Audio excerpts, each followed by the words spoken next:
functionally, all brands kind of deliver the same sort of thing. So how you can make that distinctive to stand out and be motivated is the great challenge of marketing, which is what makes it such great fun. What advice would you give them about building relationships in order to achieve whatever they need for each other? Well, the 30-second answer to that is it takes a year to 2 years to build a trusting relationship, particularly with associates from other cultures, and it takes about 2 minutes to destroy those relationships.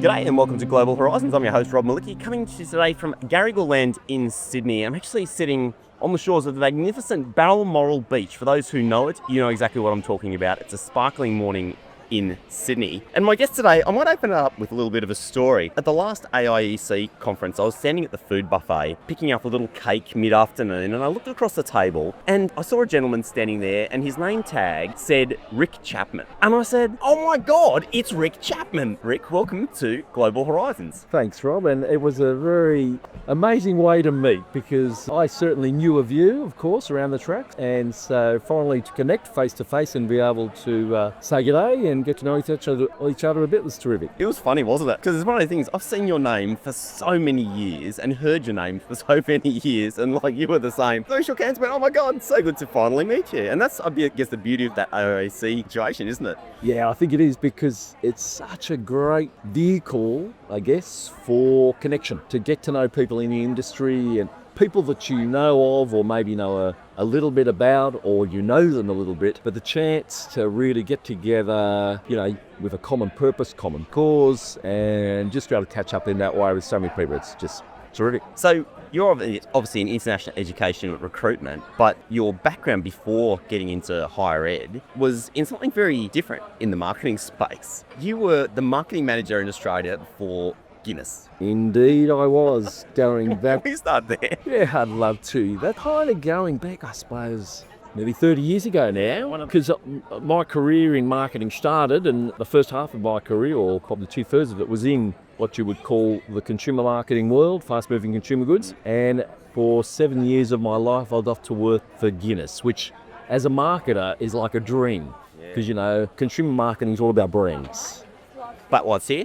Thank you. For those of you listening along, our coffees have arrived. Thank you very much. No, perfect timing. Thank you. So where was I up to? Yeah, so as a marketer... FMCG. Yeah, it's all about brands and understanding brands and being able to market them, to build them to become stronger brands than when they were when you started with them. And of course, to then get the chance for me to work for a brand like Guinness, which was incredible. Yeah, so it was a real blessing as a marketer to be able to work on such a brand. Maybe not so good for your liver, but it was fantastic from a marketing point of view. I can still remember drinking my first Guinness and being like, what is this thing? What is this thing? But then you know, so my uncle, I've got a very small family. I had an uncle who passed away. The last Guinness that I had was in celebration of his life. So Guinness has a special place in my heart, funnily enough.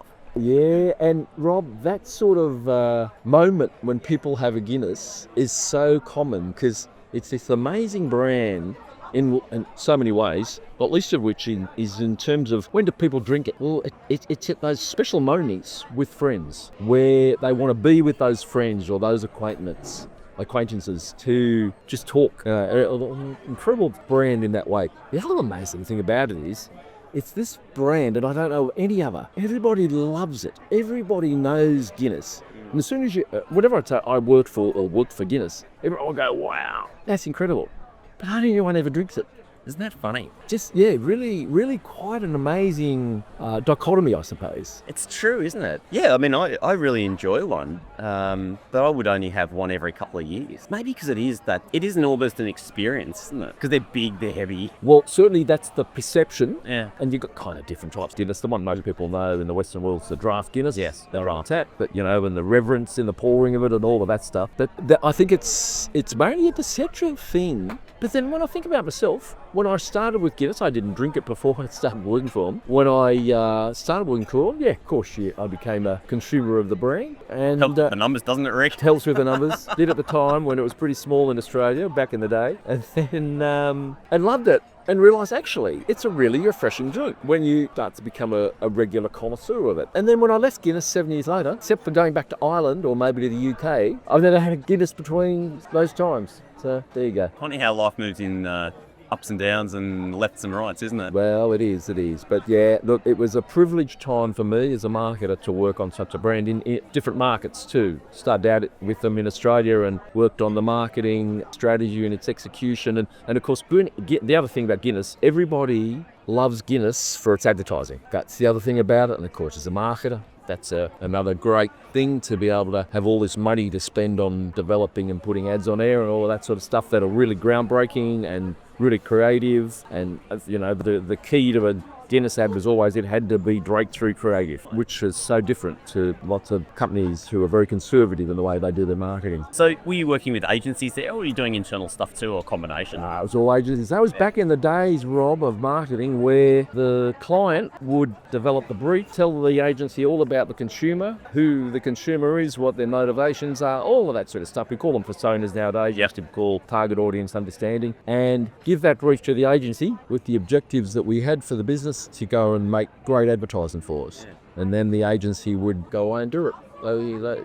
Those the free digital marketing days, and yeah, it was great fun. Hasn't the world changed? Even 20 years ago, I don't think we ever would have imagined that you could put a single piece of content out into the world, spend $0 creating it, $0 advertising it, and reach millions and millions of people. Yeah, if someone was to paint that picture about the world, what the world is going to be like for a marketer, you'd think this is dreams come true. Right. But it's actually probably even more challenging and complex now to reach the consumer than it ever was before, because of the multiplicity of ways in which you can reach them, and in inverted commas, the ease, as you say, in being able to develop content. What we used to call advertising is now all called content, so cheaply, instead of spending $1 million producing television ads. But it's more complex and more challenging than ever. So it's an interesting irony, I think, for a marketer in that way. It is irony, isn't it? It's to me, it's like the creative becomes the variable. If you want to grab people's attention, it has to be relevant. It needs to be, have a great hook to grab people in, but also have that persuasion moment in there, whether that's subtle or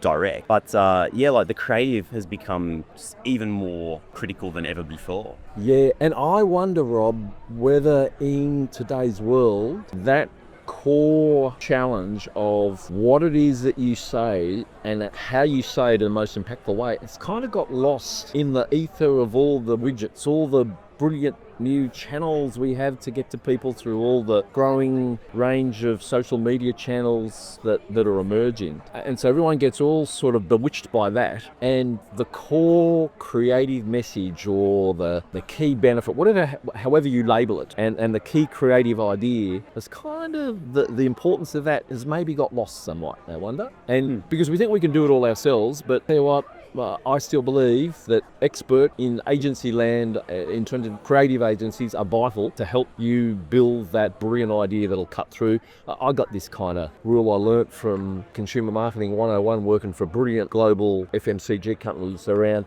is the benefit of your brand, is it credible? i.e., what you're saying, people going to believe it? Is it motivating? Is it relevant to your consumer, and is it distinctive? And that's the nirvana of distinctivity or differentiation is the key, and that's really hard because in lots of industries and lots of markets I've worked in, functionally all brands kind of deliver the same sort of thing. So how you can make that distinctive to stand out and be motivated is the great challenge of marketing, which is what makes it such great fun. Well, so I'm super curious to ask you about how that thought translates into education. But before we get to that, so I just want to put a pin in that. What other brands did you work with, or what other roles did you have before stepping across into education? Yeah, well, the three key organisations I worked with through my career pre-moving into education, one was obviously Guinness, so working on the Guinness brand for 7 years. Prior to that, I worked with a company called Rick Chapman that's been acquired. I've forgotten who by, but anyway, that doesn't matter. And I used to work on brands like Mortein. That's probably the number one brand. Again, another kind of iconic brand in Australia. Yeah. And then after Guinness, when I came back to Australia, because I worked for Guinness here, then moved to the UK with them and worked in the Africa region actually for Guinness for 4 years. When I came back to Australia, I thought, wow, working on these mega icon brands like Guinness, Nirvana. Sort of what brands are there in Australia that can somehow kind of meet that standard? And The Wiggles? well, here's one. Sorry. Yeah, Wiggles. No, absolutely. Sorry to cut you off. Or more recently, Bluey. Another one in that genre, but unfortunately, never been able to do that. And then a brief came along for a marketing director role with Arnott. Brilliant. So I spent 7 years with Arnott, again 3 years in Australia as marketing director for one of the divisions there, and then regional marketing director for the Asia region for Arnott. So again, been working on brands like Tim Hortons and all the Arnott's brands, and the Arnott's brand as the halo beam. So I got to do that, and then spent a brief period of time working with Nestle. So I got to work on brands like Kat and Milo and those sort of brands. So I've been very, very blessed, Rob, over so many years to get to work on such amazing brands. To be able to do that as a marketer was really great. So what ended up getting you to step over the lines, to climb over the fence, so to speak, into education? What was I that can like? remember the meeting, Rob. I was in a high-powered creative strategy meeting with our agency, a big global agency, of course, that Nestle had. Won't name any names, but great agencies, very smart people. And we were in a room, big meeting room, client and agency, talking about hours upon hours after spending all this money on consumer research studies on really nailing the key need states or moments when a consumer wants to eat a Kit Kat. And I remember sitting back in this meeting going, is this really what I want to do for the rest of my life? And yeah, there were these incredibly clever, talented people pouring their hearts and minds into solving this riddle. And I thought, maybe I've reached a point where someone else says to start tackling those sorts of issues, and can I take what I have as a marketer and the kind of skills I've built in that area and put it into an industry or a sector where there might be some more altruistic value to what that sector does. And then I stumbled upon, in the research that I started to do, on this industry called education. Of course, I knew about education. I'd been to school, I'd been to university, but I never knew it was an industry. It might sound a bit weird, but I never saw it that way. And it wasn't until I started talking to a few people who work in the industry to go, oh, actually, this is a multi-billion-dollar industry, whether it's domestic or international, put it together. It's huge, in higher education. And in that networking, got to meet some guys who just got themselves involved in a startup called Think Education Group. They were looking for a marketing director outside of the sector because they were acquiring all these private brands like Billy Blue, William Blue, APM, a whole range of college brands, and creating a strategy around scale, but mainly back of house scale to support those college brands that on their own, under private family ownership or however it was, finding it really hard. And so managed to land a role with them, and that's where it all began. I remember that period so well.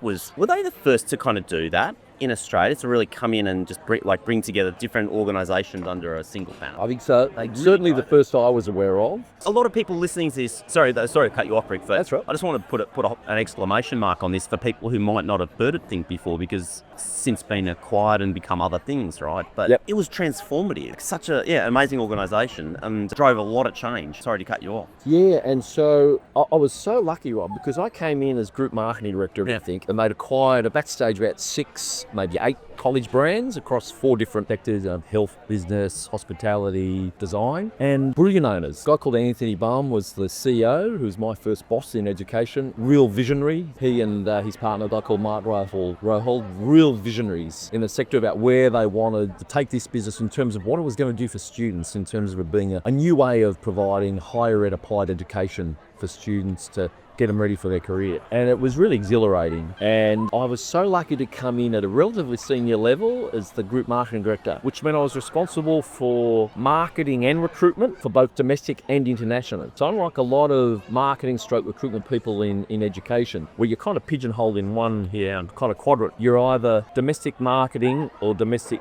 recruitment, or your international marketing or international recruitment. I got to come in and become in inverted commas, expert in all 4 kind of quadrants of a chameleon. A bit of a chameleon. Well, that's how I try to pretend myself to be anyway. So I was really lucky in that way, but guys to work for who were just, as I say, visionaries, who gave you your rope, even though I knew nothing about education. They figured, this guy might know something about marketing and brands, and that's what we need, and they gave me the rope, and it was fantastic. 4 years I had with them. What else made them great leaders? Because I've never met them, but saw the impact of that organisation. So clearly, I'm giving you a moment here to drink your coffee. clearly, they had a way to approach a big problem. They must have had capital that they raised. They must have, they recruited good people. Strategically, they were obviously strong.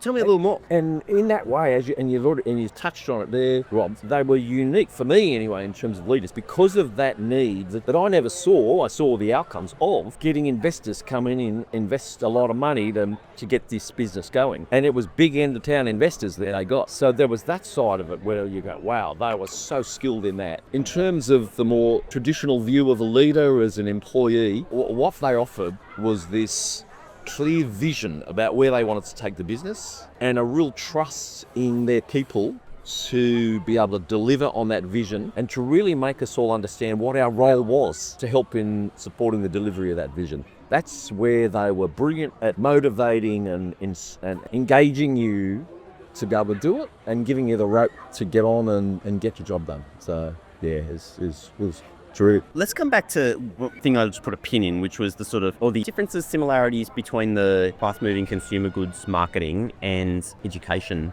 marketing. Actually, yeah, let me just open that up. Yep. From your view, similarities, differences between the two different types these two different industries, if you like. Okay.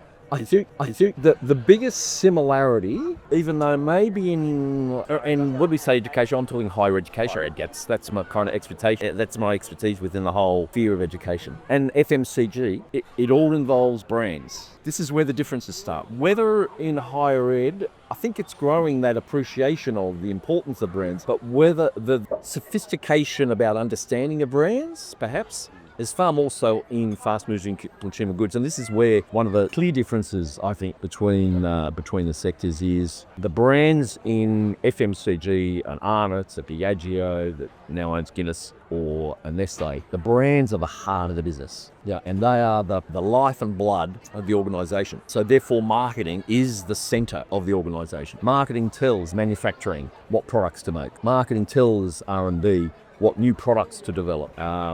Marketing tells various other parts of operations about how we need to do things to be more efficient, to deliver what the consumer wants. And so, kind of, without wanting to sound arrogant, marketing kind of runs the show in FMCG. Now, they don't in a higher ed, and I'm not suggesting that I should, because the heart and soul of a university is around its teaching ability for students to deliver them a great learning experience to equip them for their career and great research to make the world a better place. And that's as it should be. But that's just kind of one of the differences that makes marketing in higher ed more challenging, because you're kind of you don't have all your hands on the tiller like you do in FMCG. So that's one of the big differences. The second one is kind of aligned to that, and it's not a surprise, is the investment in marketing. It's just night and day. In fast-moving consumer goods, the rule of thumb, I think it's still probably the case today, it might vary a bit, but and certainly in terms of the type of marketing that the investment was made in has certainly changed since I worked in there. But you're probably spending about 10 to 15% of your revenue on marketing. Now, in a billion-dollar organisation, and Arnott was around $1 billion organisation. Fuzz like Nestle and Diageo are much bigger because they were global, but nonetheless, you're talking about $1 billion organisation, which is equivalent to a lot of universities in Australia. You would have a marketing budget in FMCG of, say, $150 million. Now, I would say in universities, you'd be lucky to have not 15%, but 1.5% of your revenue that's invested in marketing. So that's the other fundamental difference, is the investment that's made in building the brand, building the story about your brand and why it's a great brand and why you should consume the brand as a consumer. I think they're two fundamental differences, but here's the kicker, Rob, that is quite ironic. In FMCG land, a lot of that money is spent on market research to figure out how do we differentiate our brand from our competitors. Because functionally, practically, kind of deliver the same thing. So there'd be a huge amount of investment to try to come up with that nirvana of what I've talked about earlier, differentiation or distinctivity.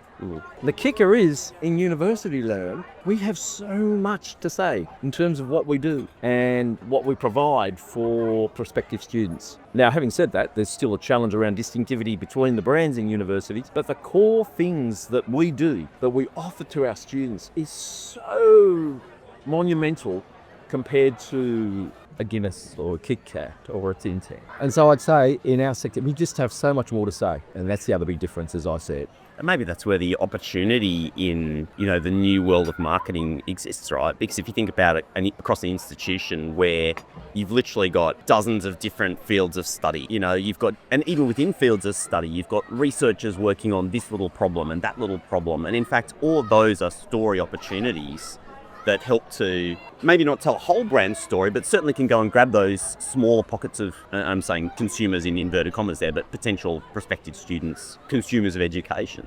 The opportunity is there to use that as a medium, but you need the investment. It's expensive to go out and capture all those stories and to create them and do that well. I think it's two problems there that you've touched on, Rob. One is you're almost drowning in a sea of honey of things you could be saying. Yeah, this is true. Oh, I love that. About what we do, but then having the amount of money, but then also corral it all in a way that you're telling a coherent message to the student or the prospective student that makes them interested in wanting to come and study at our university.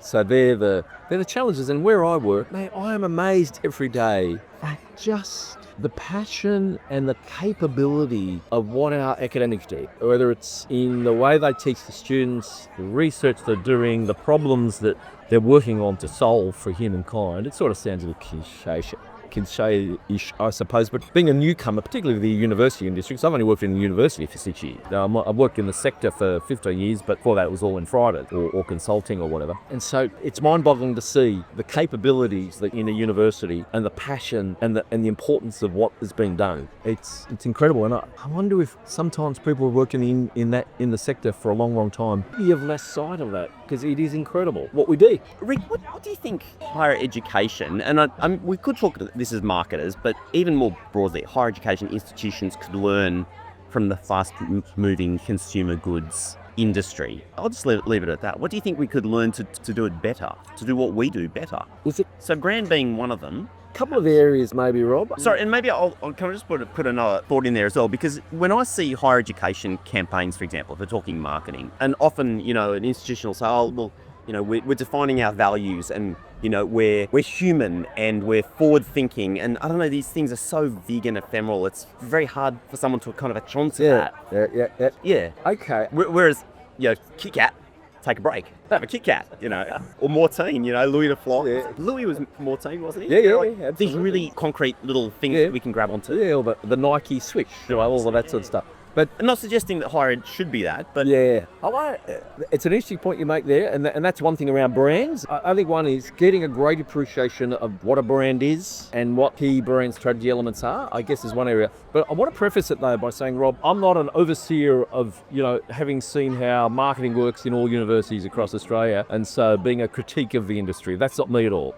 This is just an observation from a guy working now in this industry versus where I've come before, and what I think might be the case, but it may not be. But I think one of the things I would say is this starts with another thing that's similar between FMCG and universities around marketing is everybody's a marketer. Everyone's an expert in marketing. I would say in higher education, it is even more so. And so if there was one learning I would have from FMCG land, it would be to university world, let the marketers do the marketing. We don't touch on anyone else's area to try to tell them what to do, in whatever area that might be within the university. So maybe let the marketers do the marketing. Now, having said that, of course, marketers in universities depend so much on the academics because they are the product. In services marketing, we talk about the 4 Ps of marketing. In services marketing, there's the 5th P, the people, because the people are the brand. And so, of course, we work very closely together. But the area I think we want to mainly focus on, which we get the marketers can get the greatest benefit from, is the academics really being able to hone in on telling us what the product is, what they teach, what's different about it that makes why a student should come and study our course at our university versus something else. That absolute diligent focus on that aspect, I think, it would be one big area that we can continuously improve on. For me, from a practical point of view, I think that's one of the big areas. And as I said, I think just that appreciation of the importance of the brand, and that everyone across the university having that understanding about what the brand stands for, whether we call it its essence or its DNA, whatever the marketing jargon is that's used, that everyone across the university gets that, because They're all part of the brand. That's the other distinctive thing versus FMCG and university marketing is in FMCG, it's a physical product. In FMCG land, it's a service that's delivered by all these people together. And so they are part of the brand. And so understanding what the brand is, I think they're the two fundamental things I think we could do better. Yeah, it's interesting, isn't it? Because I think in some, and we talked about universities, but this also goes to other types of higher ed institutions too. It's like sometimes people almost don't want to resist that, and they don't want to be seen as part of the brand because they're an expert on whatever individual discipline area that they work in, and they see themselves as that first and foremost,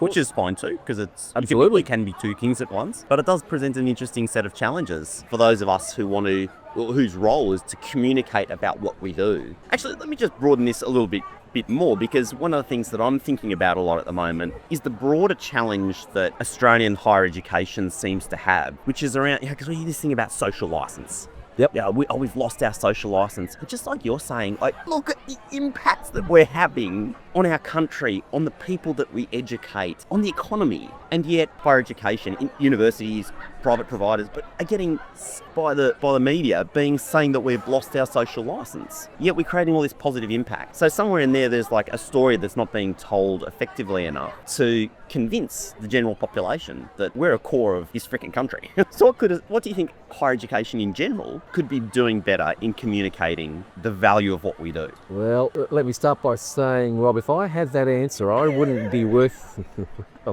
today. I'd be sitting in this beautiful office in the centre of town overlooking the harbour, earning 10 grand a day for being a brilliant consultant. So let me preface it by saying that. I can picture that lifestyle, Rick. It's not too bad. So, you'd be having coffee at Balmoral Beach at 7 o'clock in the morning.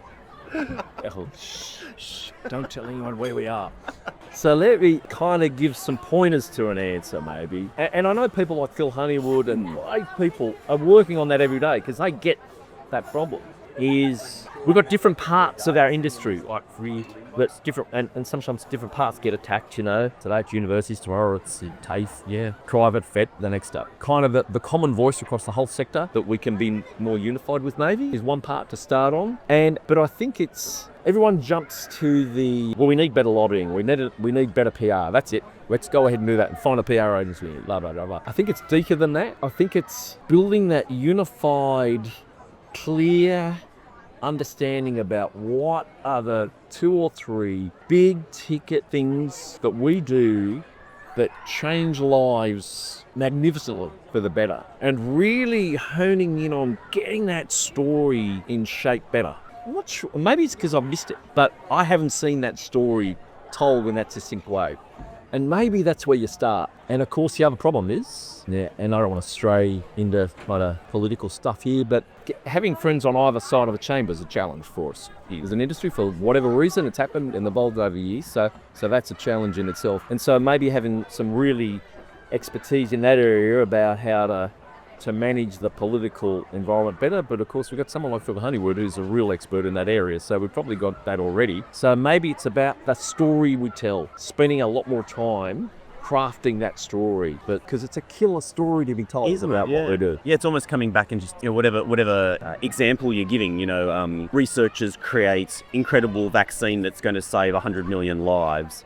Like that's one example, but needs to be pinned to one broader message, which is, higher ed drives innovation, or whatever it is, like the top brand messages that someone like transforms lives. Yeah. That stuff. And I just always think, Rick, like you think about the mining lobby, when something goes wrong, there's a different scale, of course, but there's such a unity that if they feel that their interests are under attack, they won't hesitate to, we're just going to chip in a couple of $1 million and we're going to run a massive campaign, and suddenly the governments are shaking at the knees that the mining lobby is putting up ads that's going to attack them, and therefore they end up with this incredible influence, which, even though, it's international aid, $50 billion contribution to the economy, you would think that that's big enough for governments to pay attention to. And yet they have no hesitation to just lay it on us. Yeah, I don't know. It's I don't know. Oh, and you always got to be careful with analogies, Rob, but it's an interesting one that you raise. There are obviously some nuances and differences that do make it far more challenging for university or higher ed as a sector to be able to have the influence that someone like the mining industry has. But it is interesting. I remember it wasn't that long ago. How long ago? I think it was in the ruddy era, the mining tax. That was breathtaking, how quickly they marshalled to get that all changed. Yeah, it's $40 million. Okay, we're just going to put money on the table. Well, it seemed like a slam dunk what needed to be done in terms of taxation from that industry, but I don't want to get into that because, I don't want to delve into an area that I'm not actually an expert on. But it is fascinating, that difference to Zhejiang. And it's a tough one. But I tell you what, a lot of people are doing really good work in that unifying area, across universities of Australia in particular, within the higher ed sector that I work in.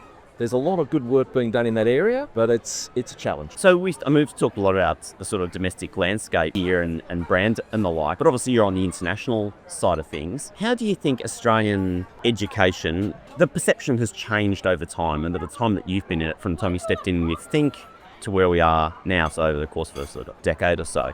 Well, I think through there's been lots of ups and downs because of various geopolitical factors, whether it's in Australia or overseas. It's suddenly shifting in terms of perceptions about us as an industry and demand and our feel as a destination. I think the common trend though has been overall, taking into account the ups and downs, particularly most recently in the last 5 years, is a growing perception about the quality of Australia as an education provider. I think that has continued to grow, and I don't think that has been hurt at all, or perception around the quality of what we deliver has been impacted at all. If any, I think that's just continued to grow, and I think that's a great thing, and is the basis or the cornerstone for continued success in our industry, no matter what kind of handbrakes are put on us for what might be good reasons from a government point of view. I don't think that'll change. I think the ups and downs over the last few years has resulted in changes in perceptions from us in terms of destination appeal, climb, but it's not because of the quality of what we deliver to students. And I think we mustn't lose sight of that,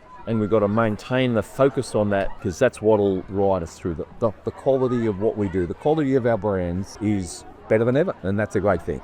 Without giving away any secrets about what you might be working on, what do you think the biggest opportunities are for Australian international ed? Whether that's onshore here in the way we talk about ourselves, or whether that's transnational, where do you see it? I think there's a few areas generally. One is, I think that there are still great opportunities for emerging source markets. As economies grow, as the middle class builds in more and more countries around the world, those ingredients that are right for strong source market potential for a country like Australia, I think those opportunities will continue to build for us. But also, undoubtedly, part of that, I think, is what we call transnational education, which takes various forms, but that as a key part of leveraging that growth in the middle class. But not all of that middle class can afford to go and study overseas, but they can afford to pay more for an international education experience than they can for the experience of university in their home country. And so I think they're the two big areas. No big surprise there, because we're all talking about it, but I think it's those two key areas. Maybe that source market opportunity I see as more of an opportunity than others talk about, but I think in certain parts of the world that is definitely emerging, and you're just seeing the trends over the next 30 years in certain regions where that's going to be the case. As somebody that's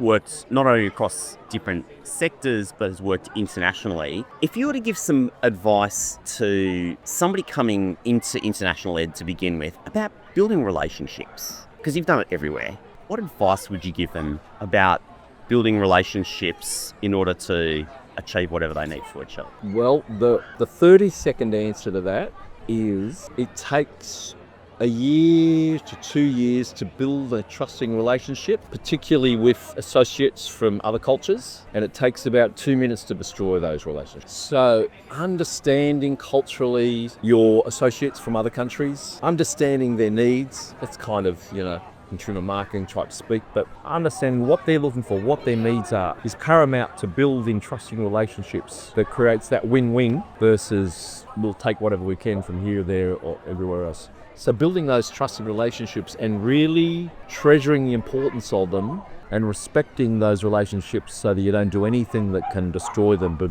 because they can be destroyed overnight. It's so true, isn't it? So being just aware of those cultural nuances. Is it? And I don't know if you ever consciously thought of this, but is there something that you do when you're going back to a place to ready yourself for when you hit the ground? Like I'm flying, you're flying into wherever it is. You're on the plane, and there's something switch in your mindset, like, from here I need to remember not to touch my left hand or, scratch my left ear like you just did.